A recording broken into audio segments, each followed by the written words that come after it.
ഈ religious intolerance അല്ലെങ്കിൽ മതപരമായ അസഹിഷ്ണുതയാണ് ഒരു ദേശാഭിമാനിക്ക് ചെയ്യാൻ കഴിയുന്ന ഏറ്റവും വലിയ കുറ്റകൃത്യം എന്ന് അദ്ദേഹം പറയുകയാണ്.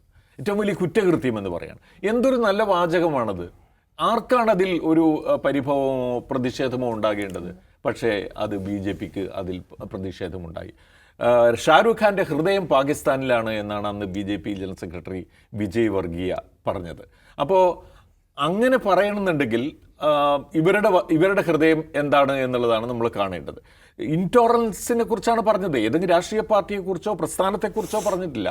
റിലീജിയസ് ഇൻടോളറൻസ് അല്ലെങ്കിൽ മതപരമായ അസഹിഷ്ണുതയെക്കുറിച്ചാണ് പറഞ്ഞത്. അതൊരു ക്രൈമാണ് എന്ന് പറഞ്ഞതിനാണ്. തുടർന്ന് ഇങ്ങോട്ട് പല ഘട്ടങ്ങളിലും നമുക്ക് കാണാൻ കഴിയും. അപ്പോൾ അത് 2015 ഷാരൂഖ് അത് പറയുന്നതിന് ഒരുപക്ഷെ മോദി സർക്കാർ അധികാരത്തിൽ വന്നതിൻ്റെ പശ്ചാത്തലം കൂടിയുണ്ട് എന്ന് നമ്മൾ മനസ്സിലാക്കണം. പക്ഷെ പിന്നീട് ഇങ്ങോട്ട് കാണുന്നത് എന്താ, പല സന്ദർഭങ്ങളിലും ഷാരൂഖ് ഖാൻ്റെ മൈ നെയിം ഈസ് ഖാൻ വന്ന സന്ദർഭത്തിൽ, അതുപോലെ തന്നെ പത്താൻ വന്ന സന്ദർഭത്തിലൊക്കെ വിവാദങ്ങൾ. അപ്പോൾ മൈ നെയിം ഈസ് ഖാൻ വന്ന സമയത്ത് അദ്ദേഹത്തിൻ്റെ പ്രസ്താവന എന്താ വെച്ചാൽ ക്രിക്കറ്റ് പ്ലേയേഴ്സിന്, പാകിസ്ഥാൻ ക്രിക്കറ്റ് പ്ലേയേഴ്സിനെയും ഇതിനും കൂടി കളിപ്പിക്കണമെന്നുള്ളത് മാത്രമായിരുന്നു. അത് കളി എന്ന നിലയിൽ കാണുകയും അങ്ങനെ ചെയ്യണമെന്നും ആയിരുന്നു അദ്ദേഹത്തിൻ്റെ പ്രസ്താവന. അതിൻ്റെ പേരിലുണ്ടായി യോഗി ആദിത്യനാഥ്, അദ്ദേഹം മുഖ്യമന്ത്രി ആവുന്നതിന് മുമ്പ് തന്നെ ഇദ്ദേഹത്തിന് ഹാഫിസ് സയ്യിദിൻ്റെ ശബ്ദമാണ് എന്ന് പറഞ്ഞ് അദ്ദേഹത്തെ അപമാനിക്കുകയുണ്ടായി. അപ്പോൾ നോക്കിക്കഴിഞ്ഞാൽ ഷാരൂഖ് ഖാനെ മതം വെച്ച് ആക്രമിക്കുക എന്നുള്ളത് സംഘപരിവാർ എല്ലാ കാലത്തും ചെയ്തിട്ടുള്ളതാണ്. അത് തന്നെയാണ് ഇപ്പോഴത്തെ ഈ വിവാദത്തിന് പിന്നിലുമുള്ളത് എന്ന് നമ്മൾ കാണണം.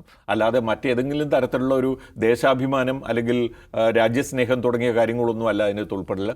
ഷാരൂഖ് ഖാനെ മതപരമായി രാജ്യവിരുദ്ധനാക്കി മാറ്റുക എന്നുള്ളതാണ് അതിൻ്റെ പിന്നിലുള്ള ലക്ഷ്യമെന്നുള്ള കാര്യത്തിൽ യാതൊരു സംശയവുമില്ല. അത് അംഗീകരിക്കപ്പെട്ട് കഴിഞ്ഞാൽ, അതിൻ്റെ പേരിൽ മാത്രം ഈ കരാർ റദ്ദാക്കപ്പെട്ട് ഷാരൂഖ് ഖാന് ഈ പ്ലെയറെ തഴയേണ്ടി വന്നു കഴിഞ്ഞാൽ അത് രാജ്യത്ത് മറ്റൊരു തരത്തിലുള്ള ഒരു പ്രസിഡന്റും കൂടി ഉണ്ടാക്കുകയാണ് ചെയ്യുക എന്നുള്ള കാര്യത്തിൽ സംശയമില്ല.